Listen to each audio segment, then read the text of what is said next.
కేంద్ర ఆర్థిక మంత్రి నిర్మలా సీతారామన్ ఆరోసారి రికార్డు స్థాయిలో బడ్జెట్ని ప్రవేశపెట్టారు. ఇది ఒక రికార్డుగా చెప్పుకోవచ్చు. ఒక తెలుగు మహిళకి దక్కినటువంటి ఒక అరుదైనటువంటి గౌరవం. అయితే ఎన్నికల వేళ ఇప్పుడు ప్రవేశపెట్టినటువంటి ఈ బడ్జెట్ కేవలం ఇంటర్ బడ్జెట్, కేవలం ఓటార్ అకౌంట్ బడ్జెట్ అయినప్పటికీ కూడా దాదాపుగా పూర్తి స్థాయి బడ్జెట్ స్థాయిలోనే తన ప్రసంగం అంతా కూడా కొనసాగింది. రాబోయే కాలంలో ప్రవేశపెట్టబోయే స్కీములకు సంబంధించి కొన్ని కీలకమైనటువంటి ప్రకటనలు చేశారు. దీంతో పాటుగా గడిచిన కాలంలో తాము చేసినటువంటి అభివృద్ధి కార్యక్రమాలని ప్రస్తావిస్తూనే ట్యాక్స్ పేయర్స్ ఇచ్చినటువంటి ట్యాక్స్ అన్నింటినీ కూడా దేశాభివృద్ధికి మాత్రమే ఖర్చు పెడుతున్నామంటూ చాలా స్పష్టంగా నిర్మలా సీతారామన్ ప్రకటించడం అనేది ఇక్కడ ప్రధానంగా గమనించాల్సిన విషయం. అయితే ఉద్యోగస్తులకు సంబంధించి పెద్ద ఎత్తున ఊరట ఈ ఎన్నికల వేళ లభిస్తుంది అని ఆశించారు. కొత్త ట్యాక్స్ విధానాన్ని ఇంట్రడ్యూస్ చేయబోతున్నారు అని చెప్పారు. కానీ అందులో ఉన్నటువంటి హైలైట్స్ ఇంకా కొత్త తెలియాల్సినటువంటి పరిస్థితి ఉంది. కేవలం 7 లక్షల వరకు ట్యాక్స్ ఎగ్జంప్షన్ ఉండదు అని ప్రకటించారు. అది గతంలో ఉన్నటువంటి విధానమే. అయితే ఏ రకంగా ఈ కొత్త ట్యాక్స్ విధానం ఉండబోతుంది అన్నది ఇప్పుడు ఉద్యోగస్తులు పర్టికులర్ పాయింట్లో ఉన్నటువంటి ఇష్యూస్ ఇంకా తెలియాల్సినటువంటి అవసరం అయితే మనకి కనబడుతుంది. ఓవరాల్గా బడ్జెట్కి సంబంధించినటువంటి హైలైట్స్, ఈ బడ్జెట్లో ఉన్నటువంటి ముఖ్యమైనటువంటి అంశాలకు సంబంధించిన డీటెయిల్స్, అప్డేట్స్ అందించడం కోసం నాతో పాటుగా మా కలీగ్ అలాగే బిజినెస్ రైటర్ సుకుమార్ మాతో పాటు స్టూడియోలో ఉన్నారు. సుకుమార్ గారు, ఏంటంటారు హైలైట్స్? థ్యాంక్ యూ మురళి గారు. ముఖ్యంగా ఈరోజు బడ్జెట్ కనుక మనం చూస్తే ఎలక్షన్ బడ్జెట్ అని ఓటాన్ అకౌంట్ బడ్జెట్ అనడం కన్నా కూడా ఎలక్షన్ బడ్జెట్ కన్నా ప్రజెంట్ చేయడం జరిగింది. ఇందులో ముఖ్యంగా అంటే గత 5 ఏళ్లలో ఏం సాధించారు, 10 ఏళ్లలో ఏం చేశారనే దాని మీదనే ఎక్కువగా ఫైనాన్స్ మినిస్టర్ ఫోకస్ చేయడం. దీంతోపాటు కొత్తగా అంటే ఏదైతే మహిళలకు సంబంధించి 30 కోట్ల వరకు 30 కోట్ల ముద్రా రుణాలు ఇచ్చే విషయంలో కావచ్చు, ఇలాంటి వాటిల్లో ఉమెన్ ఎంపవర్మెంట్కి సంబంధించి చాలా వరకు రాబోయే రోజుల్లో షాప్స్ క్రియేట్ చేస్తామని చెప్పడం ఒక ఎత్తు అయితే, ఎక్కువ ఎక్స్పెక్టేషన్స్ ఉన్నదేమో వెసులుబాటు ఉన్నప్పటికి కూడా ఎక్కువ ట్యాక్స్ స్లాబ్స్ ఎవరైతే ఇన్కమ్ ట్యాక్స్ స్లాబ్స్లో ఉన్నారో ఐటీ ఎంప్లాయీస్ కావచ్చు, వీళ్ళందరూ కూడా ఎక్కువగా ఈ సబ్జెక్ట్ మీద వెయిట్ చేసిన పరిస్థితి కనిపిస్తుంది. కానీ ఎలాంటి మార్పులు చేర్పులు లేకుండానే ట్యాక్స్కి సంబంధించినవన్నీ కూడా క్లోజ్ చేసిన పరిస్థితి మనకి ఈ బడ్జెట్లో కనిపిస్తుంది. మరోవైపు రైతులకు సంబంధించి అంటే గతంలో ఇచ్చిన షాప్స్ వల్ల ఏదైతే స్కీమ్స్ అనౌన్స్ చేశారో వాటి వల్ల చాలా వరకు రైతులు లాభపడ్డారు. అండ్ ఇది కంటిన్యూ చేస్తామన్నారు కానీ ఎక్కడ కేటాయింపుల విషయంలో ఎక్కువగా ప్రకటన చేసినట్టుగా మనకు కనిపించట్లేదు.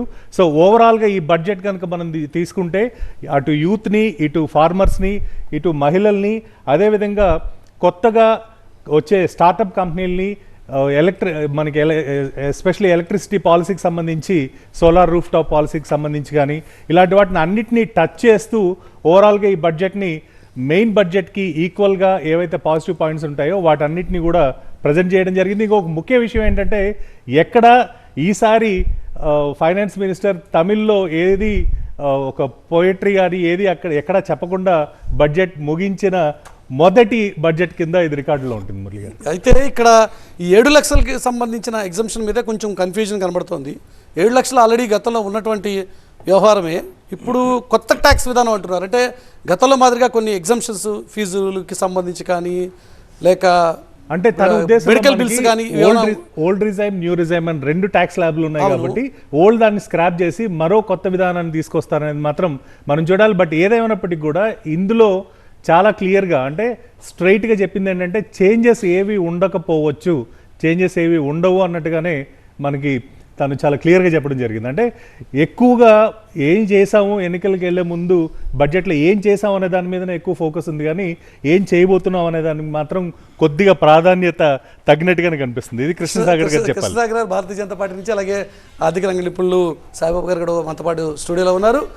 మనతో పాటు కాంగ్రెస్ పార్టీ సీనియర్ నాయకులు తులసిరెడ్డి గారు కూడా లైవ్లో జాయిన్ అవుతున్నారు. అలాగే మరొక ఫైనాన్షియల్ ఎక్స్పర్ట్ పిఎస్ఎం రావు గారు కూడా మనతో పాటు లైవ్లో అందుబాటులో ఉన్నారు. ముందుగా సాయిబాబు గారు, సార్ పొలిటికల్ రియాక్షన్స్ అవి కొద్దిగా తీసుకుందాం. అంతకంటే ముందు ఒక ఫైనాన్షియల్ ఎక్స్పర్ట్గా ఇప్పుడు ఈ సిచ్యువేషన్లో దేశం చాలా వేగంగా ముందుకు వెళ్ళాలి అని ప్రొజెక్ట్ చేసుకుంటున్నటువంటి ఈ దశలో ఇప్పుడు ప్రవేశపెట్టిన ఈ ఇంటర్మ్ బడ్జెట్ ఎట్లా ఉందంటారు మీ ఇమీడియట్ రియాక్షన్? అంటే ఇది అసలు ఎక్స్పెక్టేషన్కి వాస్తవికతకి చాలా దూరంగా ఉందండి. ఇవాళ జిఎస్టీ కలెక్షన్స్ నెలకి 1,80,000 కోట్లకు వెళ్ళినప్పుడు ఎక్కడ జిఎస్టీ రిలీఫ్ ఇస్తున్నాం అనేది వాళ్ళు ఎక్కడ కూడా మెన్షన్ చేయలేదు. పైపెచ్చు 28% ఉన్న స్లాబుల్ని మారుస్తున్నామని ఎక్కడ కూడా చెప్పలేదు. ఇప్పుడు చిన్న కరెంటు స్విచ్ బోర్డు కొనుక్కుంటే 28% జిఎస్టీ వేస్తున్నారు. ఇది సామాన్యుడు వాడేది అనేది మర్చిపోయారు వాళ్ళు. అట్లాగే పెట్రోలు డీజిలు ఈ విధానంలో అన్న జిఎస్టీ పరిధిలోకి తీసుకొచ్చి లోయెస్ట్ రేట్లో ఉంచుతామా లేదా అనేది ఎక్కడా కూడా చెప్పలేదు. 1 కోటి ఇళ్ళకి సోలార్ రూఫ్ టాప్ ఇస్తామంటే ఇన్నాళ్ళు ఏం చేశారు, దానికి 300 యూనిట్లు ఫ్రీ పవర్ వస్తుందంటే ఆ సోలార్ యూనిట్ రూఫ్ టాప్ మనం కొనుక్కోవాల్సిందే, అంతేగాని వాళ్ళు ఏమీ ఇళ్ల మీద గవర్నమెంట్ వచ్చేమీ పెట్టబోవట్లేదు, ఇదేం చేయబోవట్లేదు. అదేవిధంగా గత 5 సంవత్సరాల్లో చూసుకుంటే 3 రెట్లు ప్రత్యక్ష పన్నులు అంటే ఇన్కమ్ ట్యాక్స్ కలెక్షన్స్ పెరిగినాయి అని చెప్తున్నారు. కానీ చిన్న ఇంటరప్షన్ సబాబ్ గారు, ఇప్పుడు జిఎస్టీ విధానం చాలా ప్రయోజనకరంగా ఉంది అన్నది అని 94% మంది పారిశ్రామిక అది మీరు పారిశ్రామికవేత్తలు చెబుతున్నారు. నేను చెప్పులు లేనోడు కాళ్ళ మీద సామాన్య ప్రజలకు తీసుకుంటున్నారు.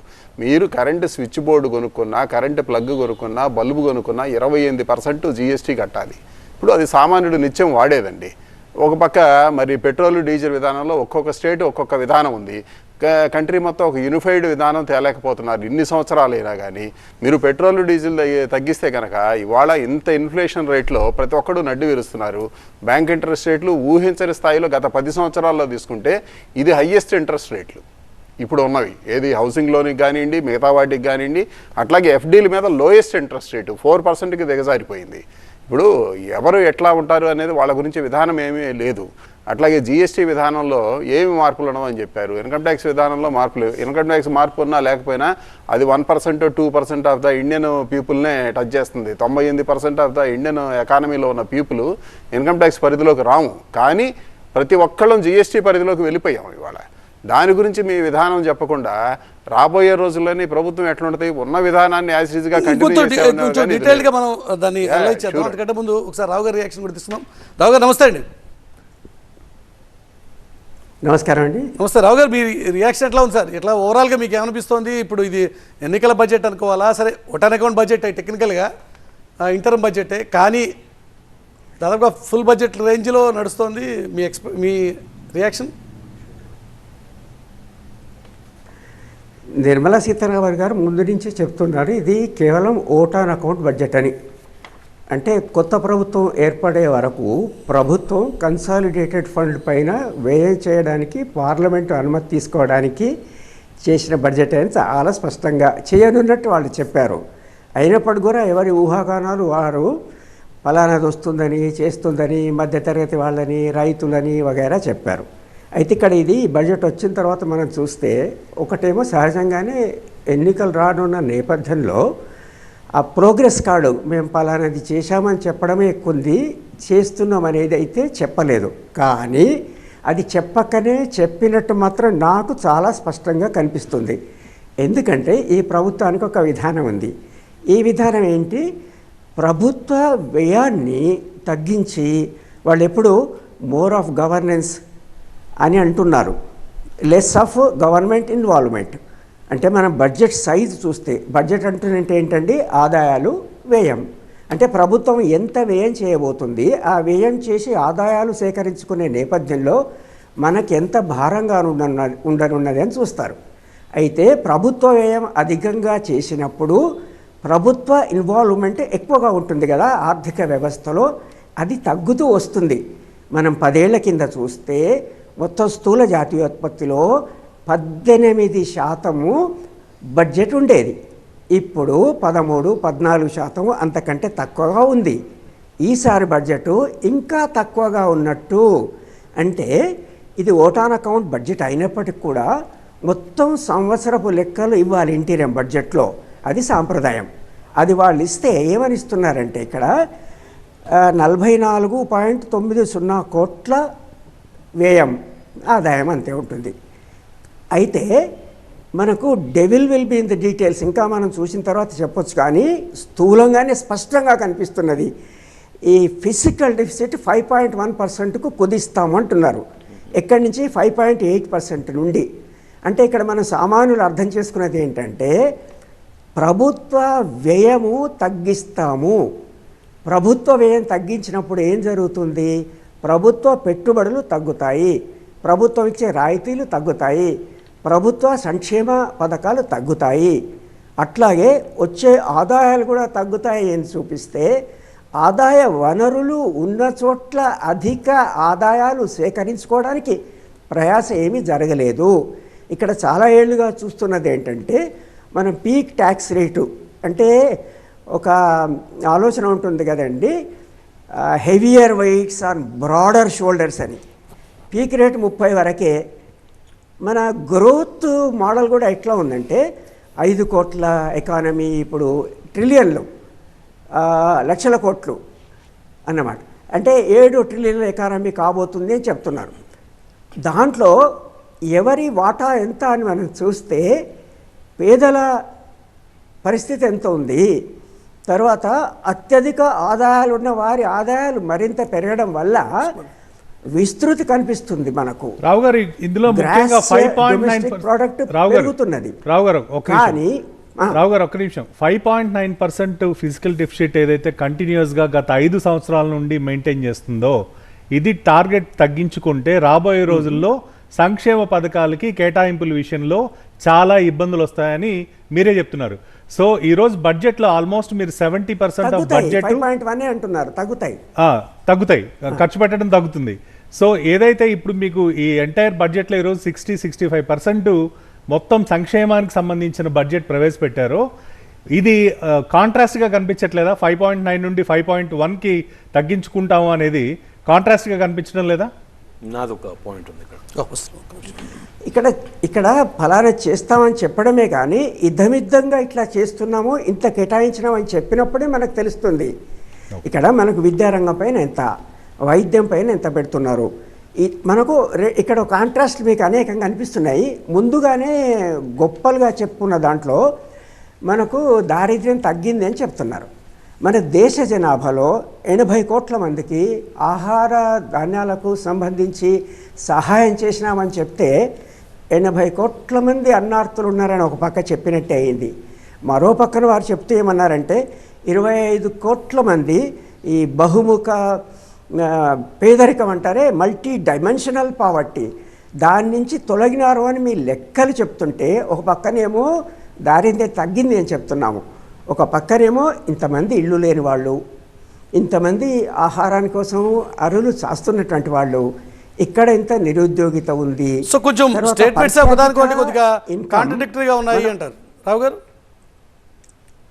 సంపూర్ణంగా కాంట్రడిక్ట్ అంటే ప్రోగ్రెస్ కార్డు చెప్పేటప్పుడు నాకు చాలా గొప్పగా ఉంది అని చెప్పుకునేటువంటి ప్రయత్నం జరుగుతుంది.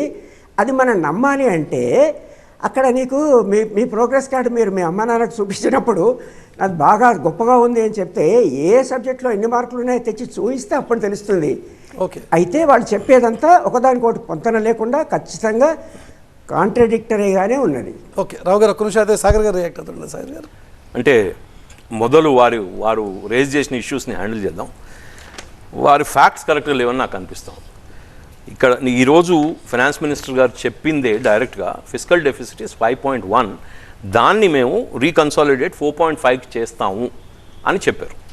ఎక్కడ కూడా 5.8 లేదు, 5.8 ఇంతకుముందు ఉన్నది, ఇప్పుడు 5.1 ఉంది, దాన్ని 4.5కి రిస్ట్రిక్ట్ చేస్తామని ఉంది. Physical deficit restriction necessary doesn't mean subsidies పోతాయి, వెల్ఫేర్ మీద స్పెండ్ కాదు అని కాదు.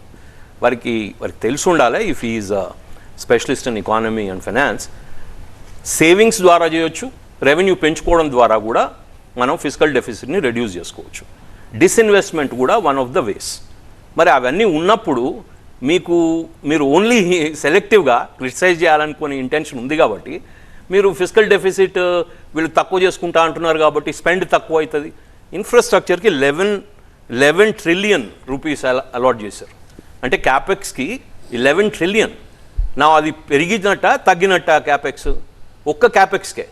సో నేనేమంటున్నా అంటే వెల్ఫేర్ అండ్ డెవలప్మెంట్ని ఈ బడ్జెట్ సమతుల్యం పాటిస్తూ, అటు వెల్ఫేర్ అవసరం ఉన్న దగ్గర వెల్ఫేర్ చేస్తూ, మనకి గ్రోత్ అవసరం ఉంది కాబట్టి మనం డెవలప్మెంటల్ బడ్జెట్ పెట్టుకుంటూ ముందుకు పోవడం జరిగింది. ఇప్పటిదాకా 10 సంవత్సరాలు చేసింది కూడా అదే.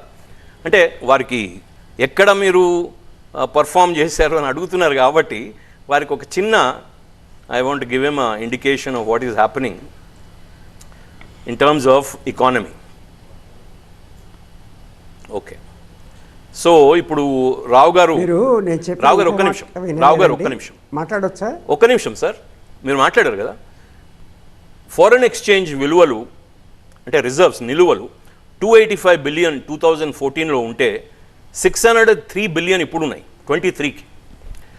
Corporate debt as of percentage of GDP చూస్తే 2015లో 65% ఉంటే ఇప్పుడు 50%, 15% తగ్గినాయి. అంటే డెట్ తగ్గింది అగేన్స్ట్ జీడిపి. తర్వాత మ్యూచువల్ ఫండ్ ఇన్వెస్ట్మెంట్స్ పెరిగినాయి. ఎందుకు పెరుగుతాయి? డిస్పోజబుల్ ఇన్కమ్ ఉంది కాబట్టి, జాబ్స్ ఉన్నాయి కాబట్టి, people are investing positively into the market అనుకుందాం. ఫారిన్ డైరెక్ట్ ఇన్వెస్ట్మెంట్ $22 బిలియన్ 2013లో ఉంటే ఇప్పుడు $46 బిలియన్ ఉన్నాయి. మేడం ఈరోజు కూడా వారు చెప్పడం జరిగింది. అది పెరిగి 51 బిలియన్కో 56 బిలియన్కో వచ్చినాయి. కాబట్టి చెప్పుకుంటా పోతే ఏం చేశారు? ఎలక్ట్రిఫికేషన్ ఆఫ్ రైల్వేస్ చూస్తే 4100 కిలోమీటర్స్ ఈరోజు, అంటే 2013లో ఉంటే 28,100 ఈరోజు ఉంది. కార్పొరేట్ ట్యాక్స్ రేట్ చూస్తే 33.9% 2013లో ఉంటే ఇప్పుడు 22% ఉంది, తగ్గింది. ఆర్బీఐ సిపిఐ ఇన్ఫ్లేషన్ 10% ఉంటే 13లో ఈరోజు 4.7 ఉంది. అంటే వీ కుడ్ కంటైన్ ఇన్ఫ్లేషన్.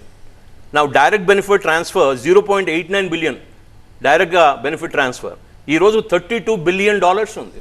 ఆమె చెప్పింది పిలిఫరేజ్ వేస్టేజ్ మేము తగ్గించాం. 34 యాక్చువల్లీ వారు చెప్పింది, 23 కల్లా ఉంది. సో నేషనల్ హైవేస్ చూస్తే 25,700 కిలోమీటర్స్ ఉంటే అప్పుడు 53,700 కిలోమీటర్స్ మేము పెంచడం జరిగింది అక్కడికి. సో రావు గారికి నేను చెప్పేది ఏంటంటే, మనం ఎక్కడిని చూస్తాం అంటే we don't see the way the world is, we see the world as we are. మనం ఏం చెప్పాలనుకుంటున్నాం ప్రపంచాన్ని ఆ కళ్ళతో చూస్తాం. మరి అంత క్రిటికల్ గా ఇంటరిమ్ బడ్జెట్ మీద చేయడం చాలా అయితే తులసిరెడ్డి గారు కూడా రియాక్ట్ అవుతారు కాంగ్రెస్ పార్టీ నుంచి. తులసిరెడ్డి గారు, ఈరోజు చాలా బాగుంది, చాలా పాజిటివ్ వెళ్తుంది, చేసిన కార్యక్రమాలన్నీ చెప్పుకుంటూనే నిర్మలా సీతారామన్ గారు చెప్పినటువంటి ఫ్యూచర్ ఎక్స్పెక్టేషన్స్ మీద మీరేమంటారు? ఇప్పుడు ఫస్ట్ ఆఫ్ ఆల్ ఏపీకి సంబంధించి సరే ఏదో కొంత ఎక్స్పెక్ట్ చేశాము. యూనియన్ బడ్జెట్ అయినప్పటికీ మనము యూనియన్ బడ్జెట్లో ఆంధ్రప్రదేశ్ సంబంధించి చట్టపరంగా ఏపీ రీఆర్గనైజేషన్ యాక్ట్ ప్రకారంగా కొన్ని రావాలి. జనరల్గా అన్ని స్టేట్స్కు మామూలు పోయినట్టు మనకు సెపరేట్గా కొన్ని ఉన్నాయి, దాని గురించి ప్రస్తావించలేదు. ప్రెసిడెంట్స్ స్పీచ్లోనేమో సమ్మక్క సారక్క ప్రస్తావించినట్టు ఇక్కడ ఖచ్చితంగా వచ్చేసి ఆంధ్రప్రదేశ్ సంబంధించిన కొన్ని అంశాల మీద ప్రత్యేకంగా ప్రస్తావించాల్సిన అవసరం ఉంది, కానీ వాటిని ప్రస్తావించలేదు. ఆ ప్రకారంగా ఆంధ్రప్రదేశ్కి వచ్చేసి ఒకటి అన్యాయం. రెండవది రూపాయి రాక చూస్తే దీంట్లో GST 17%, corporation tax 15%, income tax 15%, union excise 7%, customs duty 4%, non tax receipts 8%, borrowings 34%. మొత్తం రూపాయి రాకలో 100 రూపాయలు 34 రూపాయల అప్పులు. ఇంకా దీని గురించి పెద్దగా చెప్పుకునేది ఏముంది?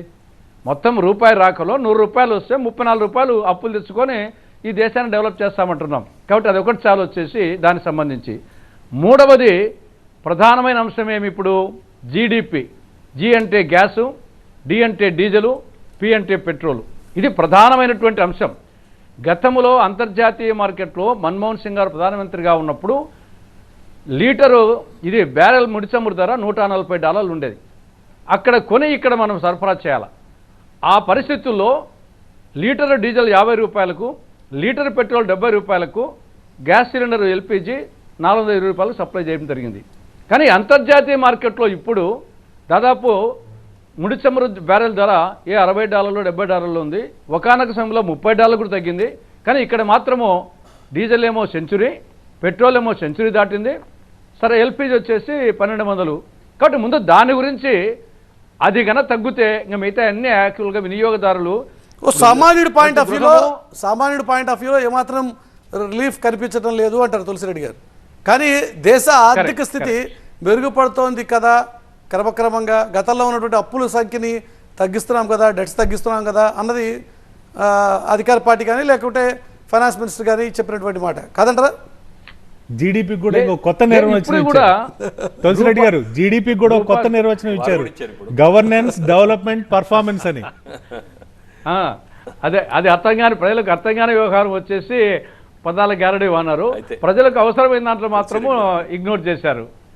ఇక్కడ పోనీ మీరు చెప్పినట్లు రూపాయి పోకలో రూపాయి రాక చెప్పాము 34% బారోయింగ్స్. రూపాయి పోకలో ఇంట్రెస్ట్ పేమెంట్కే 20%, ఇంట్రెస్ట్ పేమెంట్కే 20% ఇస్తున్నాం. కాబట్టి రూపాయి పోక కాడ వచ్చేసి ఆడ పెద్దగా చేసింది ఏం లేదు. కాబట్టి రూపాయి రాక జాగ్రత్త పడలేదు, రూపాయి పోక కాడ వచ్చేసి జాగ్రత్త ఏం లేదు. ఏదో పదాల గారడి వాడినారు. ఆంధ్రప్రదేశ్కు అన్యాయం జరిగింది. ఓవరాల్గా నిరుద్యోగం దాదాపు 14 లక్షల కేంద్ర ప్రభుత్వ ఉద్యోగాలు ఖాళీగా ఉన్నాయని కేంద్ర ప్రభుత్వమే పార్లమెంటు చెప్పింది. దాని గురించి ఈ 14 లక్షల ప్రభుత్వ ఉద్యోగాలు, కేంద్ర ప్రభుత్వ ఉద్యోగాలు ఫిల్అప్ చేస్తాము, తద్వారా నిరుద్యోగ సమస్య పరిష్కరిస్తామని చెప్పేసి ఎక్కడా చెప్పలేదు. ఊరికి ఆ ముద్ర ఈ ముద్ర అని చెప్తున్నారు. కానీ అది కేంద్ర ప్రభుత్వ ఉద్యోగాలే 14 లక్షల ఉద్యోగాలు ఖాళీగా ఉన్నాయి. ఏం ఖాళీగా పులుసు చేసుకుంటారా? దాని గురించి మెన్షన్ చేయడం లేదు. కాబట్టి ఓవరాల్గా పేరుకేమో రైతులు, మహిళలు, యువత అండ్ పేదలు ఈ నలుగురి గురించి మాటలు మాత్రం బ్రహ్మాండమే, అంతవరకు బాగానే ఉంది. కానీ ఇండస్ట్రీ ఏమీ లేదు. మేడిపండు చూడ మేలిమయ్యుండు, మేడిపండు ఇస్తారు. చాలా చాలా ఇష్యూస్ ఫైనాన్షియల్ ఎస్పెషల్లీ బడ్జెట్ అనాలిసిస్లో అది బాగానే ఉంటుంది. సామాన్యుడి పాయింట్ ఆఫ్ వ్యూలో ఏం కనిపించట్లేదు అన్నది ఆయన ఎక్స్ప్రెస్ చేస్తున్నటువంటి డిసప్పాయింట్మెంట్. చాలా అంటే సామాన్యుడికి ఏం రిలీఫ్ ఉంది డైరెక్ట్గా అడిగితే, సింపుల్గా ఒక మాటలో? అంటే 80 కోట్ల మందికి రోజు కావాల్సిన స్టేపుల్స్, అది పప్పు ధాన్యాలు కానివ్వండి, లేకపోతే అన్నం కానివ్వండి, అంటే బియ్యం కానివ్వండి, గోధుమలు కానివ్వండి ఇస్తే అది 80 కోట్ల మందికి రిలీఫ్ కాదా? వారు ఆర్డినరీ పీపుల్ ప్రజలు అనిపిస్తలేరా? 30 కోట్ల మందికి ఫార్మర్ లోన్స్ ఇస్తే ఆ 30 కోట్ల మంది పేదలు కాదా, రైతులు కాదా? 12 కోట్ల రైతులకి ఇన్సూరెన్స్ ఇస్తే, క్రాప్ ఇన్సూరెన్స్ ఇస్తే అది వెసులుబాటు కాదా, అది సహాయం కాదా, సహకారం కాదా? 60 కోట్ల మందికి మన ప్రైమ్ మినిస్టర్ భరోసా యోజన, అది రైతు యోజన ఇస్తే దానికి వారికి కనబడతలేదా, అది సహాయం కాదా, సహకారం కాదా రైతులకి?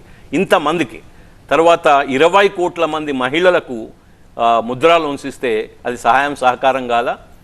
వెల్ఫేర్ యాక్టివిటీస్ గురించి భారతీయ జనతా పార్టీ నడిపిస్తున్న గవర్నమెంట్పై ఎవరు కూడా ఒక ఏలు చూపెట్టలేరు. ఎందుకంటే ఒకరికి కాదు, ఆల్ ఇంక్లూజివ్, సబ్కా సాత్ సబ్కా వికాస్, ఆల్ ఇంక్లూజివ్, ఆల్ ఎక్కడికి అంటే ఆఖరికి అంటే I'm not reducing their standing in the social sphere, కానీ ట్రాన్స్జెండర్స్ వరకు కూడా ఎవరిని కూడా విడిచిపెట్టకుండా, దివ్యాంగులు కానీ ట్రాన్స్జెండర్స్ కానీ ఎవరిని కూడా విడిచిపెట్టకుండా వాళ్ళకి వెల్ఫేర్ యాక్టివిటీస్ చేస్తూ ఉంటే ఆల్మోస్ట్ మొత్తం టోటల్ బడ్జెట్ ఆఫ్ $3.7 ట్రిలియన్ మనం ఈరోజు ఒక 16.7% వెల్ఫేర్కి అసైన్ చేస్తూ ఉంటే అది వెల్ఫేర్ బడ్జెట్ అనిపిస్తలేదా వారికి?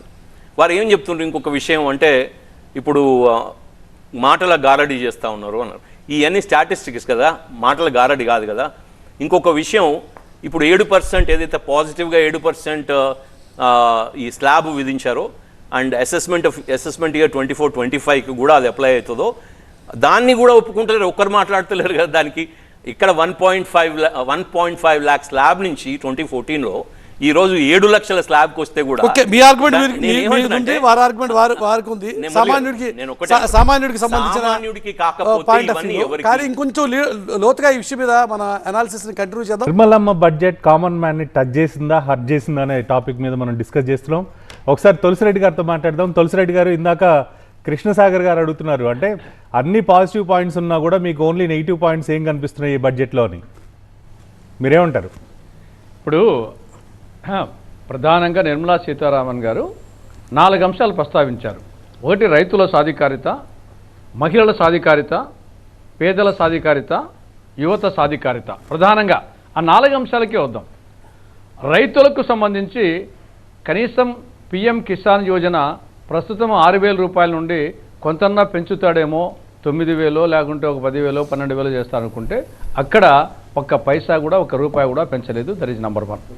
రెండవది, రైతులు అప్పుల ఊబిలో కూరుకుపోయారు, ఆత్మహత్యలు ఎక్కువ జరుగుతున్నాయి. కాబట్టి 2008లో రుణమాఫీ పథకం చేశాము. ఆ విధంగా వచ్చేసి దీంట్లో రైతు రుణమాఫీ పథకం అమలు ఉంటుందేమో అని అనుకున్నారు, అది కాలేదు. ఇది నెంబర్ 1 రైతులకు సంబంధించి. అదే మేము అధికారంలోకి వస్తే రేపు మా బడ్జెట్లో ఫస్ట్ వచ్చేసి రైతు రుణమాఫీ, అది ముందు పెట్టబోయేది అదే మేము. రెండవది వచ్చేసి మహిళల గురించి అనేక అంశాలు చెప్పారు. సింపుల్గా అడుగుతున్నాను, ఎల్పిజి సిలిండర్ను 1200-1100 నుండి 500 రూపాయలకి ఎల్పిజి సిలిండర్ సరఫరా చేస్తామని చెప్తారేమనుకున్నారు, దాని గురించి ప్రస్తావించలేదు. ఇది ప్రతి మహిళ ప్రతిరోజు ఎదుర్కొనే సమస్య. మేము అధికారంలోకి వస్తే 500 రూపాయలకే ఒంటరి గ్యాస్ను సరఫరా చేస్తాము, మా బడ్జెట్లో ప్రవేశపెట్టేది. మూడవది పేదలకు వచ్చేసి డైరెక్ట్ బెనిఫిట్ స్కీమ్ సరే తులసిరెడ్డి గారు నెలకు 6,000 రూపాయలు ఆర్థిక కాదు సాయం. తులసిరెడ్డి గారు ఆ అంశాన్ని వాడుకునే ఎల్పిజి అంశాన్ని వాడుకునే మీరు కర్ణాటకలో అధికారంలోకి వచ్చారు, ఇక్కడ తెలంగాణలో అధికారంలోకి వచ్చారు. బహుశా భారతీయ జనతా పార్టీ కేంద్రంలో కేంద్ర రాబోయే బడ్జెట్. పార్లమెంట్ ఎన్నికల్లో కూడా మీకు ఈ కేంద్ర ఆ అంశాన్ని వాడుకోమని అవకాశం ఇచ్చినామో.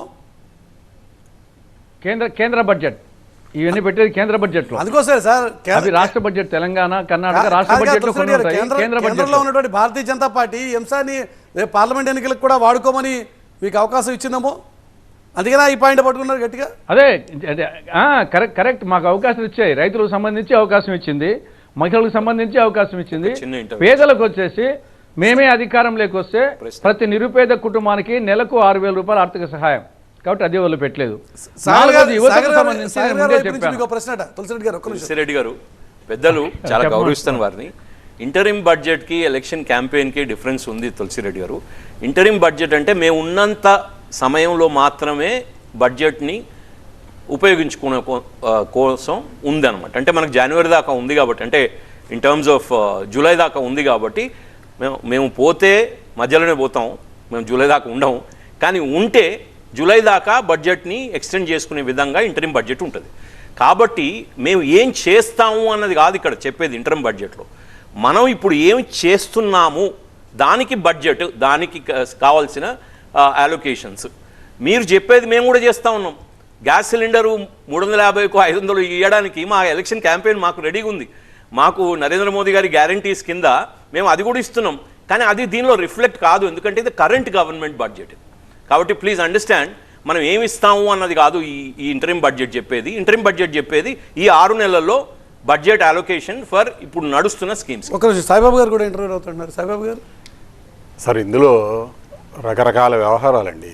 ఎన్ని చెప్పినా కానీ ఇది ట్యాక్స్ కలెక్షన్ కోసమో లేకపోతే మసిబూసి మారేడికాయ చేసే వ్యవహారమే చెప్తున్నారు. కానీ అప్పులు ఇంత పెరిగినాయి.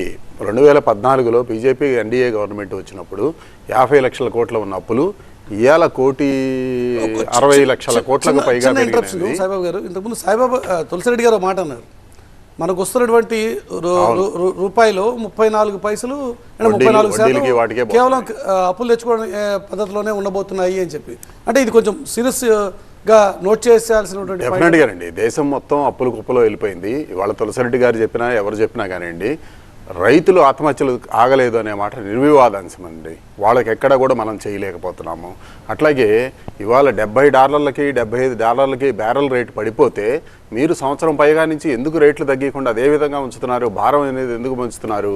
ఇవాళ కన్జ్యూమర్ ప్రైస్ ఇండెక్స్ తగ్గింది అని అన్నప్పుడు ఇవాళ బియ్యం రేటు $70 పెరిగి ఎందుకు మీరు $29 స్కీమ్ ఎందుకు అనౌన్స్ చేశారు?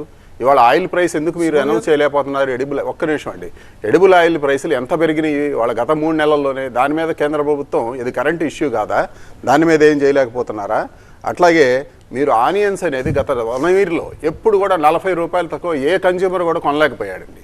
$100 కూడా అమ్మారు. మీరు దాని మీద అది కరెంట్ ఇష్యూ కాదా? ఇవాళ వాళ్ళు మంచి పనులు చేసి ఉండొచ్చు, కానీ ఇవాళ ప్రజలు దీనికి పడుతున్న దానికి ఎందుకు దేశవ్యాప్తంగా అండి ఎలక్ట్రిసిటీ ఛార్జెస్ 2014లో ఎంత ఉన్నాయి, 2024లో ఎంత ఉన్నాయి అనేది దేశవ్యాప్తంగా చూడండి. ఎలక్ట్రిసిటీ ఛార్జెస్ ఎందుకు పెరిగింది అంత దారుణంగా? ఎందుకు ఎలక్ట్రిసిటీ ఛార్జెస్ పెంచారు? మొత్తం గంపగుత్తగా కొంతమంది ఆధిపత్యంలోకి ఎలక్ట్రిసిటీ ఎందుకు వెళ్ళిపోయింది? మీరు వీటి గురించి ఎందుకు కాలేదు? ఇందాక నిర్మలా సీతారామన్ గారు ప్రసంగంలో ఒకటి చెప్పారు, రాబోయే 2 ఏళ్లలో 2 కోట్ల ఇల్లు కడతాము అనేది. ఇవాళ బీజేపీ ఎన్డీఏ గవర్నమెంట్ పెట్టిన పాలసీ చూడమనండి. మళ్ళీ హౌసింగ్ ఫర్ ఆల్ అనే దాంట్లో 2022కి దేశంలో ప్రతి ఒక్కళ్ళకి ఇల్లు ఉంటుంది అని చెప్పి బీజేపీ 2014 మేనిఫెస్టోలో ఉంది, 2019 మేనిఫెస్టోలో ఉంది. ఇవాళ ఎక్కడ 2022లోకి మేము పూర్తి చేయలేకపోయామని వాళ్లే ఒప్పుకున్నారు. 2 కోట్ల ఇల్లు కట్టినంత మాత్రాన దేశంలో ఇల్లు లేని వాళ్ళు ఉంటారని కాదండి, ఇంకా ఎక్కువ మంది ఉన్నారు. ఆ అంచనాలు తీసేసి పైపైన మీడియా కోసము, సోషల్ మీడియా కోసము వీటికి చెప్పుకోవటం కాదు. ఏం భారతీయ జనతా పార్టీ నాయకులు అంటున్నమాట, కరోనా లాంటి ఒక అతిపెద్ద సంక్షోభాన్ని ప్రపంచ దేశాలన్నీ అతలాకుతలం అయిపోయినటువంటి ఆ ఇష్యూని మనం చాలా సక్సెస్ఫుల్గా ఎదుర్కోవడమే కాదు, మళ్ళీ కొంచెం ఎకానమీని గాడిలో పెట్టే ప్రయత్నం కూడా చేస్తున్నాం అనేది వారి మాట కదా. ఇవాళ మనం ఒక్కళ్ళమే కాదండి, కరోనా ప్రపంచం మొత్తం ఎదుర్కొంది. పక్కనున్న శ్రీలంక తీసుకుంటే ఇంకా దివాలా తీసి భూమి మొత్తం శ్రీలంక దేశాన్ని అమ్మకానికి పెట్టారని అన్నారు. ఇవాళ శ్రీలంక నిలబడలేదా? అక్కడ there is a policies and visuals అండి. దాంట్లో ఇవాళ వాళ్ళు చేసిన మంచి పనులకు తోడు వాళ్ళు రోడ్లు వేసామని అంటున్నారు. 2014లో టోల్ గేట్లు ఎంత కట్టాము మనం, ఇవాళ 2024లో ఎంత టోల్ గేట్లు కడుతున్నాం.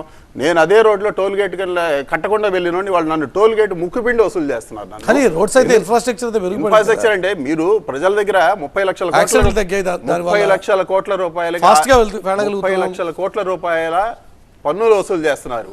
1 కోటి కోట్ల రూపాయల అప్పులు చేశారు. 1 కోటి కోట్ల రూపాయల అప్పులు చేశారండి ఈ 10 ఏళ్లలో. రావు గారు ఇక్కడ డెవలప్మెంట్ వెల్ఫేర్ రెండు బ్యాలెన్స్ చేస్తున్నాం అన్నది బీజేపీ నాయకత్వం మాట. మీకు అలా అనిపించట్లేదా? ముందు మాట్లాడినప్పుడు పెద్దలు ఏదో నన్ను ఎడ్యుకేట్ చేస్తా అన్నారు కనుక నేను కొంత వివరణ ఇవ్వాల్సి ఉందండి. అది ఏంటంటే నేను ఫిజికల్ డెఫిసిట్ చూసి బడ్జెట్లో వనరులు రావు అని నేను అనుకున్నట్టుగా వారు అనుకున్నారు. క్షమించండి, అట్లా నేను అనుకోలేదు. నేనేం చెప్పానంటే ఇది ఓట్ ఆన్ అకౌంట్ బడ్జెట్ మాత్రమే, దీన్ని బట్టి నిర్ధారించలేమని చెబుతూనే బడ్జెట్ సైజు కుదిస్తున్నారనే దానికి ఫిజికల్ డెఫిసిట్ ఒక్కటే తీసుకోలేదు. నేను 44.90 లక్షల కోట్ల వరకు బడ్జెట్ పరిమితి ఉంది. దాంతోపాటు ఫిజికల్ డెఫిసిట్ మీద కూడా దృష్టి ఉంది కనుక కుదించనున్నారు అనేది మొదటి మాట.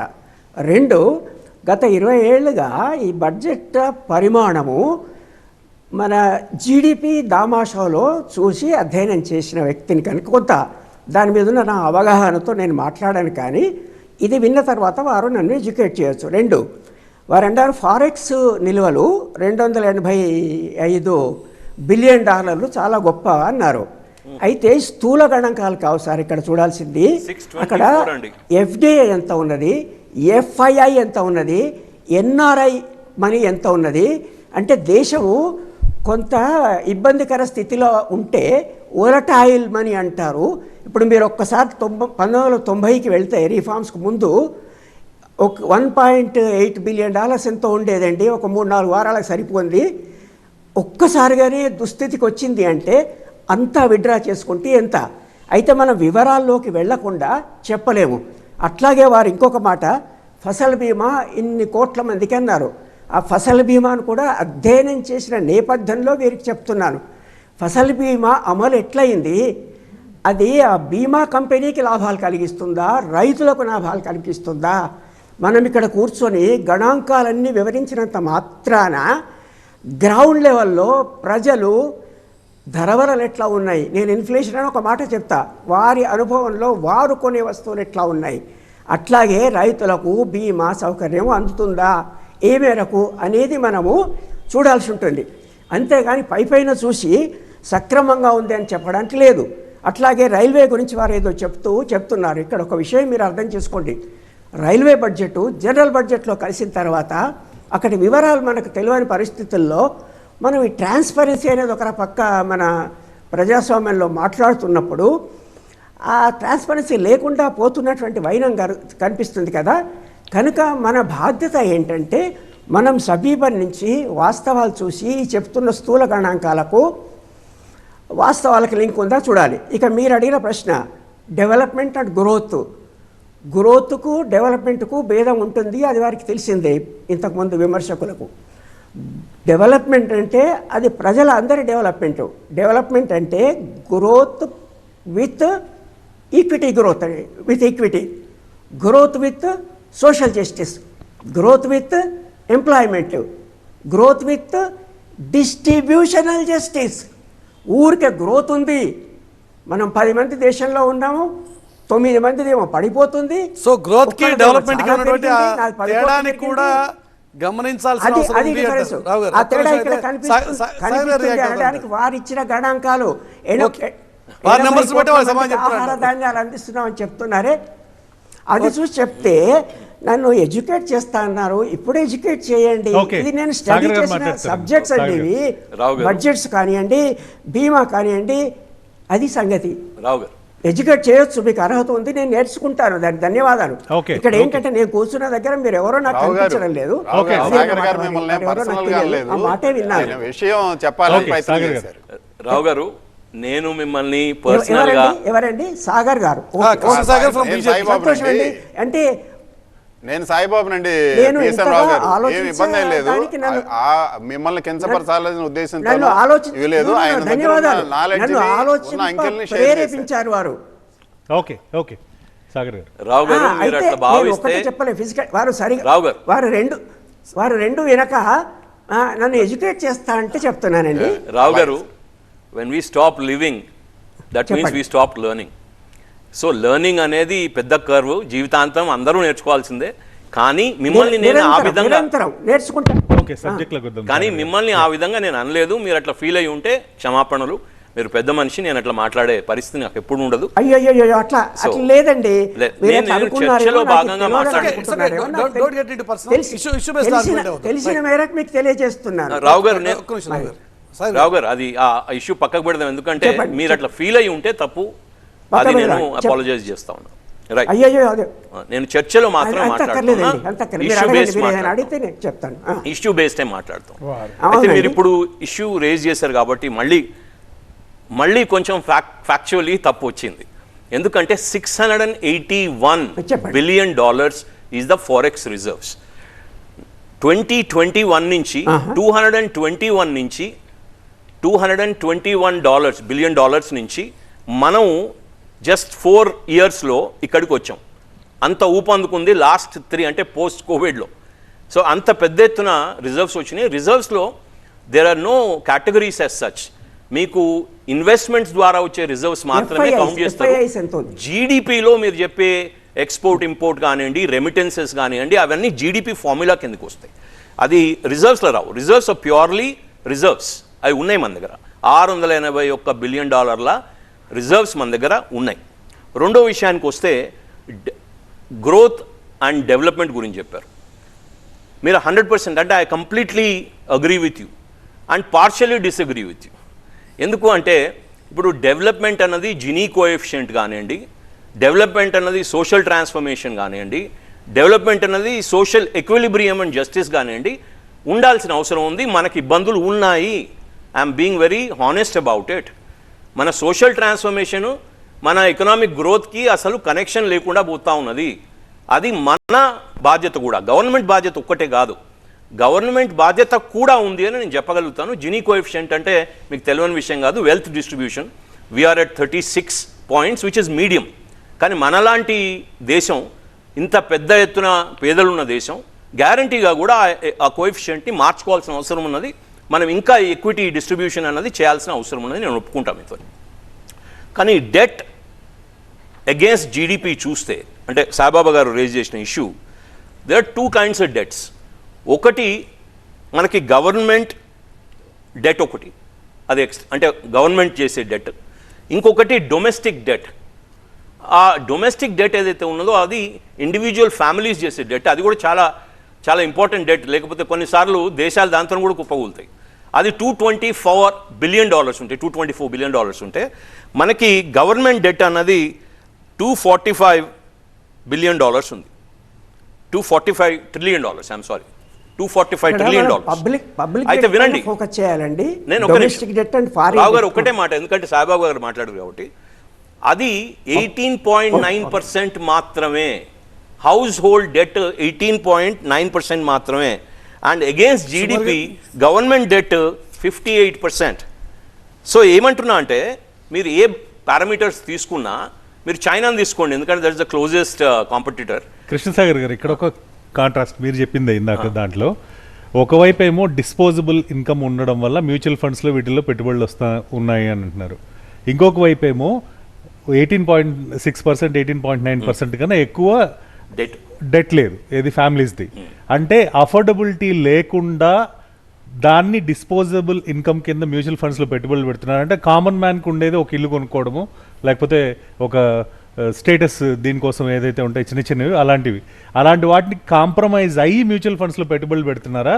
దాన్ని మీరు డిస్పోజబుల్ ఇన్కమ్ కింద చూస్తున్నారా? లేకపోతే బాగా ప్రతి ఒక్కరు ఇల్లులు కావాల్సినట్టు కొనుక్కొని అన్ని అఫోర్డబిలిటీ ఉండి డిస్పోజబుల్ ఇన్కమ్ క్రియేట్ అవుతుందా? చాలా గుడ్ క్వశ్చన్. ఇప్పుడు ఇందాక సోషల్ ట్రాన్స్ఫర్మేషన్ గురించి మాట్లాడాం కదా. దేశాలు అప్పుల పాలు, కుటుంబాలు అప్పుల పాలు ఎందుకైతే అంటే more than their capability to spend చేసినప్పుడు, మీరు అన్నట్టు కరెక్ట్గా ఇక్కడ ఏమవుతుంది చూడండి, $624.7 ట్రిలియన్ డెట్ ఉంది. గవర్నమెంట్ కంటే ఎక్కువ డెట్ ఫ్యామిలీస్లో ఉంది. అంటే family debt is beyond, house hold debt is beyond governments debt by many times, by about 10 times. కాబట్టి ఇట్స్ అ రెడ్ సిగ్నల్. కానీ అట్ ద సేమ్ టైం మీరు కంపేర్ చేస్తే కంట్రీస్ లైక్ అంటే dynamic countries, aggressive countries like China and USA మనం చాలా తక్కువ ఉన్నాం. అంటే పెరగాలని అంటలేను, బట్ మీకున్న కేపబిలిటీ కంటే ఎక్కువ డెట్లో పోతున్నట్టు చాలా క్లియర్గా కనబడుతుంది. House hold government is stable and government is not very అగ్రెసివ్గా కనబడుతూ ఉంది. So aggressive government again like China's చెప్పిన 58%, మనది 18.9% అగేన్స్ట్ జీడిపి. అంటే వాళ్ళు ఎంత రిస్క్ చేస్తూ ఉన్నారు అన్నది గవర్నమెంట్ వైజ్ చూడొచ్చు. కానీ హౌస్ హోల్డ్ కూడా తగ్గించుకోవాల్సిన అవసరం ఉంది. Until unless it is your own disposable. ఇందులో ముఖ్యంగా అంటే హౌస్ హోల్డ్ కూడా తగ్గించుకోవాల్సిన అవసరం ఉంది అని అంటే, ఒకప్పుడు సేవింగ్స్ ఎకానమీ అంటే మనం దాచిపెట్టుకునే ఎకానమీని స్పెండింగ్ ఎకానమీ కింద గత 10 ఏళ్లలో బీజేపీ చేసిందనేది కూడా ఒక వాదన ఉంది. అంటే ఇటు పోస్ట్ ఆఫీస్ స్కీమ్స్ కావచ్చు, లేకపోతే సుకన్య సమృద్ధిని లాంటి స్కీమ్స్ కావచ్చు, వీటికి అన్నిటిని కూడా ఇంట్రెస్ట్ రేట్లు తగ్గిస్తూ పోస్ట్ ఆఫీస్లో సేవింగ్స్ కావచ్చు, ఫిక్స్డ్ డిపాజిట్స్ ఇట్లాంటి వాటిని ఎంకరేజ్ చేయకుండా కూడా చేసిందని కూడా ఒకవైపు ఉంది. మీరు ఎలా చెప్తారు దీని గురించి? అంటే ఇక్కడ దీనికి ఒక సోషల్ యాంగిల్ ఉంది, ఒక గవర్నెన్స్ యాంగిల్ ఉంది. గవర్నమెంట్ వాంట్స్ గవర్నమెంట్స్ వాంట్ వారు అన్నట్టు డెవలప్మెంట్ కంటే growth. We have to showcase progress. So investment, domestic investment అవసరం ఉంటుంది. మీకు పెద్ద స్టాక్ మార్కెట్ ఇప్పుడు 70,000 80,000 పోతుంది అంటే because it is broad based అవుతా ఉన్నది. అంటే మీరు ఇన్వెస్ట్ చేస్తూ ఉన్నారు, నేను ఇన్వెస్ట్ చేస్తున్నా, వారు ఇన్వెస్ట్ చేస్తున్నారు, కెమెరా వెనకాల ఉన్నారు కూడా ఇన్వెస్ట్ చేస్తూ ఉన్నారు ఇవాళ రేపు. కాబట్టి government certainly as a capitalist country we would want domestic investment. So అది నడుస్తూ ఉంది. కానీ మనం ఇండివిజువల్ హౌస్ హోల్డ్ చూసుకోవాల్సింది ఏంది? షోకేస్ కోసం కాదు, సస్టైనబుల్ గ్రోత్ ఉండాలి. ఆ గ్రోత్ అది సామాన్యుడి పరిస్థితిని రిఫ్లెక్ట్ చేసేలాగా, వాళ్ళ స్థితిగతులు పెంచేలాగా ఉండాలి అన్నది కదా ఇప్పుడు జరగాల్సింది. అయితే ఆ స్థితిగతుల గురించి ఆలోచించాల్సింది ఇన్వెస్టర్స్. ఇప్పుడు మీరు ఒక ఎన్వైరన్మెంట్ క్రియేట్ చేస్తూ ఉన్నారు, ఒక ఈకో సిస్టమ్ క్రియేట్ చేస్తూ ఉన్నారు, where you are showing opportunities for individual growth. Development కూడా అననేను, ఎందుకంటే వెల్త్ పెంచుకుంటారు, మనీ పెంచుకుంటారు, డిస్పోజబుల్ ఇన్కమ్ పెంచుకుంటారు. కానీ that is not development, right? Development అంటే ఫ్యామిలీ బాగుండాలి, ఎక్కువ టైం ఫ్యామిలీతో స్పెండ్ చేయగలగాలి. తులసిరెడ్డి గారు, రిచ్ అండ్ పూర్, డబ్బున్న వాళ్ళకి పేదవాళ్ళకి మధ్యలో గ్యాప్ భారీ ఎత్తున ఈ 10 ఏళ్లలో పెరిగిందనే ఒక వాదన కూడా ఉంది. అది నిజమేనా? అంతే కదా మరి. ఓవైపు అంబానీ అదానీలు, ఓవైపు మిగతా ప్రజానీకం. కాబట్టి ఓవరాల్గా రామాయణాన్ని కొట్టే తెచ్చే 3 ముక్కల్లో చెప్పినట్లు ఈ బడ్జెట్ గురించి 3 ముక్కల్లో చెప్పాలంటే, పైన పఠారం లోన లోటారం, ఇది మేడిపండు చందం, మట్టి ముంత ప్రజలకు ఇచ్చి వెండి చెంబు వాళ్ళ దగ్గర నుండి లాక్కున్నట్టుంది, ప్రజలకు చాక్లెట్ ఇచ్చి వాళ్ళ దగ్గర నుండి నెక్లెస్ లాక్కున్నట్టుంది. ఇది ఓవరాల్గా ఈ బడ్జెట్ గురించి చెప్పాలి అంటే. నాకు మళ్ళీ వేరే అవకాశం ఉంది. ఓకే, ఒక్క నిమిషం సాయిబాబా గారు, అంటే మరీ అంత అసలు ప్రజల్ని కానీ వెల్ఫేర్ని కానీ పట్టించుకొని తీరులో ఉందా? డెఫినెట్గా కొంత గ్రోత్ ఉందండి. దాన్ని మనం నిర్వివాదాంశం. లివింగ్ స్టాండర్డ్స్ అవన్నీ పెరుగుతున్నాయి. మనం ఇంకా కాంపిటీషన్ లెవెల్ అవ్వాలి అంటే మీరు ట్రాన్స్పరెన్సీ తీసుకొస్తామన్నారు. పెట్రోల్ డీజిల్ ప్రైసులు ట్రాన్స్పరెన్సీ తీసుకొస్తామని చెప్పి గవర్నమెంట్ నియంత్రించబోవట్లేదని చెప్పారు. మరి $110-130 నుంచి బ్యారెలు $75 వచ్చినప్పుడు ఎందుకు మీరు వాడు ఇంప్లిమెంట్ చేయకపోతే ఫీల్ అవుతుంది. దానికి మళ్ళీ ఉంది. అట్లాగే దేశమంతా జీఎస్టీ వచ్చినాక యూనిఫైడ్ సిస్టమ్ తీసుకొస్తామన్నారు. ఈ పెట్రోలు డీజిల్ ప్రైసుల్లో తెలంగాణలో పెట్రోలు ₹100, డీజిల్ ₹100, పెట్రోలు ₹110 ఉంది. అదే పక్కనున్న కర్ణాటక వెళ్తే ₹90, ₹100 ఉన్నాయి. ఒక స్టేట్కి ఎక్కడా కూడా పోలిక లేదండి. యూనిఫైడ్ సిస్టమ్ చేయలేకపోయారు. సో డిస్పారిటీ అనేది ఈ విధంగా రకరకాలు పెరుగుతుంది. ఇండస్ట్రీలు గత 10 సంవత్సరాల్లో కొత్త స్టార్టప్లు వచ్చినాయి అని చెప్తున్నారు. ఎన్ని యూనిట్లు మూతబడినాయి ఎందుకు చెప్పట్లేదు? ప్రభుత్వ రంగంలో ఎందుకు అమ్ముకోవాల్సి వస్తున్నాము? ఎంత ఇన్వెస్ట్ చేయబోతున్నాము? ఇవాళ మీరు తెలంగాణ విషయానికి వస్తే తెలంగాణ విషయానికి డిజిన్వెస్ట్మెంట్ చేయండి, ఏమన్నా చేయండి, అదేం తప్పే లేదు. వేరు కోరుతూ ఇవాళ మీద రోడ్లు వేయలేదా అని అన్నారు. రోడ్లన్నీ అప్పులు తీసుకునే వేస్తున్నారు. అప్పులు కట్టడానికే మన దగ్గర టోల్ గేట్ వసూలు చేస్తున్నామని అంటున్నారు. ఇక్కడ మిస్ మ్యాచ్ అవుతుంది, ఎక్కడో గ్యాప్ అవుతుంది. ఆ గ్యాప్ని సరిదిద్దుకోకపోతే అప్పులు ఎక్కువైతే మనం ప్రజలు ఇబ్బంది పోతున్నారు. 1 ఇయర్ నుంచి ఇన్ఫ్లేషన్ రేటు తగ్గలేదు. దాన్ని మనం తగ్గించకపోతే ఇబ్బంది పడతాము. ఇవాళ 1 year నుంచి ఇంట్రెస్ట్ రేట్లన్నీ, హౌసింగ్ లోన్ ఇంట్రెస్ట్ రేట్లన్నీ ఎక్కువగా ఉన్నాయి. దానివల్ల మాకు ఇళ్ళు కొనేవాళ్ళు తగ్గిపోతున్నారు అని చెప్పి బిల్డర్స్ అందరూ చెప్తా ఉన్నారు. కట్టుకునే వాళ్ళు చాలా ఇబ్బంది అవుతుందండి. కొన్ని ఐటమ్స్ 28% ఉంటున్నాయి జిఎస్టీ రేట్, అవి తగ్గించండి అని అడుగుతున్నారు. ఈ సామాన్యుడి వేదన చెప్పుకోవడానికి only group of ministers meeting తప్ప ఎక్కడా కూడా అవకాశం లేదు. సామాన్యుడి వేదన అయితే మరోవైపు షోకేస్ చేసే ప్రయత్నం కూడా జరుగుతోందా? అందుకోసం ఈరోజు నిర్మలా సీతారామన్ తన బడ్జెట్లో ఈ గత టెన్యూర్లో, మొత్తం ఈ టెన్యూర్లో కావచ్చు, గత టెన్యూర్లో కావచ్చు, గడిచిన 9 ఏళ్ళుగా చేసిన కార్యక్రమాల గురించి చెబుతూ వచ్చారా? బడ్జెట్ కి మార్కెట్లు ఎట్లా మనకి స్టాక్ మార్కెట్స్ ఎలా రెస్పాండ్ అయ్యాయి ఒకసారి చూద్దాం. నిఫ్టీ కేవలం 10 పాయింట్ల మైనస్తో ప్రస్తుతం ట్రేడ్ అవుతుంది. సెన్సెక్స్ 118 పాయింట్ల లాభంలో ఉంది. ఉదయం నుండి చాలా వోలటైల్గా ఉన్న మార్కెట్లు స్టెబిలైజ్ అయినట్టుగానే కనిపిస్తున్నాయి. అంటే ఒక విధంగా బడ్జెట్ని అటు నెగిటివ్గా కాకుండా సూపర్ పాజిటివ్గా కాకుండా న్యూట్రల్గా స్టాక్ మార్కెట్లు తీసుకున్న పరిస్థితి కనిపిస్తుంది. అండ్ ముఖ్యంగా బ్యాంకింగ్ స్టాక్స్ మార్కెట్కి తెలియలేదంటారా? ఖచ్చితంగా అండి. ఎందుకంటే బ్యాంకింగ్ స్టాక్స్ విషయానికి వస్తే ఉదయం చూస్తే దాదాపు 150 పాయింట్లు బ్యాంక్ నిఫ్టీ మైనస్లో ఉండి ప్రస్తుతం 200 పాయింట్లు కోలుకుంది. అంటే ఎలాంటి చేంజెస్ లేదు. బ్యాంకింగ్ రంగానికి సంబంధించి ఏవైనా సంక్షేమంకి సంబంధించి ఏదైనా స్కీములు పెడితే ఆ ఇంపాక్ట్ బ్యాంకుల మీద ఉంటుంది కాబట్టి అది ఎక్కడ టచ్ చేయకపోవడం వల్ల బ్యాంక్ స్టాక్స్ పాజిటివ్గా ఉన్నాయి అనుకోవచ్చు. కృష్ణసాగర్ గారు, ఓవరాల్గా బ్యాంకింగ్ స్టాక్స్ ఇవన్నీ కనుక చూస్తే సంక్షేమానికి సంబంధించి ఎక్కడ మేజర్గా బ్యాంకుల్ని హర్ట్ చేసే విధంగా ఏది లేదు అనేది బ్యాంక్స్ రెస్పాన్స్. మీరేమంటారు?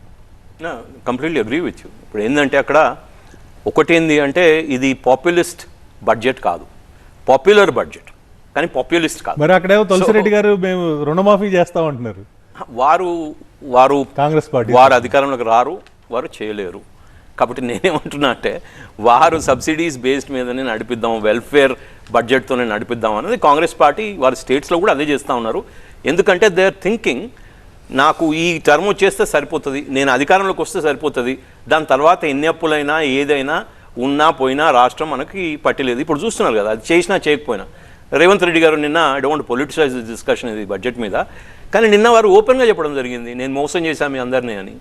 మాకు 17 సీట్లు ఇస్తేనే 6 గ్యారంటీస్ అనేవి మేము అమలు చేయగలుగుతాం. మీరు అదే మాట అంటారు కదా, ఆయన చేతులు ఎత్తేసాడు. మీరు అదే అంటారు కదా, డబుల్ ఇంజిన్ సర్కార్ అని చెప్పి. ఆయన ఇప్పుడు అదే అంటాడు, సెంట్రల్లో స్టేట్లో మనమే వస్తే, మేము ఆల్రెడీ స్టేట్లో ఉన్నాం కాబట్టి సెంట్రల్లో మేమే వస్తా అని చెప్పి అనొచ్చు కదా. అంటే అది చిత్తశుద్ధి ఉంటే అది క్యాంపెయిన్లో చెప్పాలి కదా. ఇక్కడ అక్కడ గెలిస్తేనే మేము ఇస్తాం, 6 వస్తే ఇంకా ఇవ్వడానికి అవకాశం ఉంటుంది. మీరు కావాలంటే తెప్పించి చూడండి, ఇంకా అనలే 6 గ్యారంటీలు అమలు చేస్తాం అంటే 6 గ్యారంటీలు అమలు చేస్తాం అంటే ఇప్పుడు పొలిటికల్ దాంట్లో వెళ్ళదోస్తుంటే బీజేపీ వాళ్ళు కూడా ఉన్నారు, డబుల్ ఇంజిన్ సర్కార్ వస్తేనే, డబుల్ ఇంజిన్ సర్కార్ వస్తేనే చేస్తారా, లేకపోతే మీరు సెంట్రల్లో నుంచి చేయకూడదా చెయ్యాలి. ఉండొచ్చండి, చిత్తశుద్ధి ఉండాలి. ఇది మేము చేయబోతున్నాం, ఇది మేము ఇవ్వబోతున్నాము, మీరు వస్తేనే ఇక్కడ పరిశ్రమలు పెడతాం, మీరు వస్తేనే స్టేట్కి నేషనల్ హోదా ప్రాజెక్టులకు ఇస్తాము, ఇవన్నీ కాదండి. డబుల్ ఇంజిన్ ఉంటేనే గ్రోత్ కాదండి. ఏదున్నా కానీ మేము ప్రజలకు చేయబోతున్నాం అని చెప్పుకోగలటం ఇది. పొలిటికల్గా అది వెళ్తే వేరే రూట్లోకి వెళ్ళిపోద్ది. ఇప్పుడు కాన్స్టిట్యూషనల్లీ మాకున్న బాధ్యతలు తప్పకుండా రాష్ట్రాలలో ఏదున్న అధికారం చేస్తాం, కానీ మేము అది చెప్పడం ఎలక్షన్ ముందు చెప్తున్నాం. అట్లీస్ట్ అదన్నా మమ్మల్ని అప్రిషియేట్ చేయండి. మాకేమంటున్నాం, మాకు ఇస్తే ఇంకా కోఆపరేషన్ ఎక్కువ ఉంటుంది, గవర్నమెంట్ వర్క్ ఈజీగా జరుగుతుంది అని అంటున్నాం. అక్కడే ఆ మాటలోనే టోన్ కూడా అదే కదా అనుకోవచ్చు కదా. సెంట్రల్ స్టేట్ నుంచి 17 క్యాంపెయిన్ ముందు చెప్పలేదు మురళి గారు. నేనేమంటున్నా, కొంచెం ఎథికల్ మైండ్ సెట్తో ఆలోచిస్తే మనం ఇప్పుడు ప్రజలకు ఏమని చెప్పినావు, నువ్వు నేను రాగానే ఇవన్నీ చేస్తా అన్నావు కదా, బంగారం ఇస్తా అంటే, తులం బంగారం ఇస్తా అంటే ఏదేదో చెప్తావు కదా, మరి అవన్నీ కూడా మాకు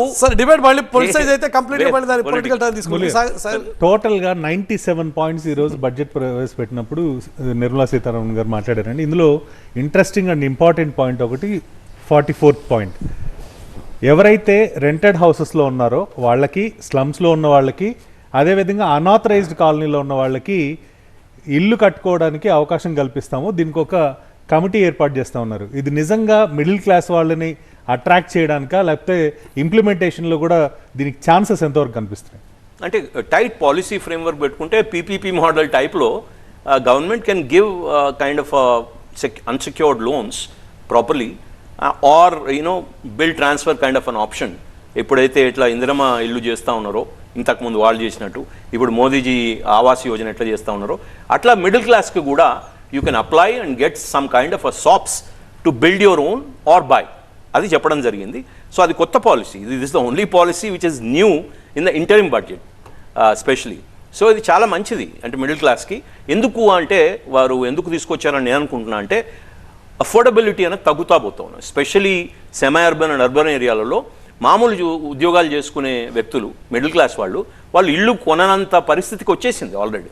ఆ లోన్ కూడా కంప్లీట్గా శాంక్షన్ అయ్యే పరిస్థితి లేదు వాళ్ళకున్న డిస్పోజబుల్ ఇన్కమ్స్తో.